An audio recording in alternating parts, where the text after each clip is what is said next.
নির্বাচনের মাঠে সমতল ভূমি তৈরি না হলে সুষ্ঠু নির্বাচন সম্ভব নয় বলে জানিয়েছেন কক্সবাজার-২ আসনের জামায়াতের প্রার্থী হামিদুর রহমান আজাদ। নির্বাচন কমিশন নিরপেক্ষ আচরণ করছে না বলে অভিযোগ করেছেন তিনি। দুপুরে কক্সবাজার জেলা জামায়াতের কার্যালয়ে সংবাদ সম্মেলনে তিনি এসব কথা বলেন।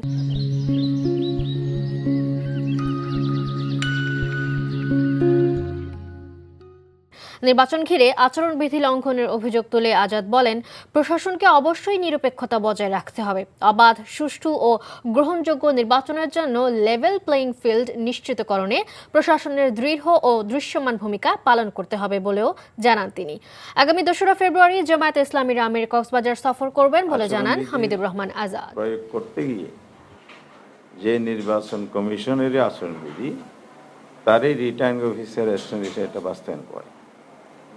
কিছু কিছু উপজেলায় নেত্রকোনার কথা জানি, চট্টগ্রাম আনোয়ারের কথা জানি, ইউনূর সাহেব আচরণবিধি প্রয়োগ করেছেন। দলীয় প্রভাব খাটিয়ে ওনাদেরকে বদলি করা হয়েছে।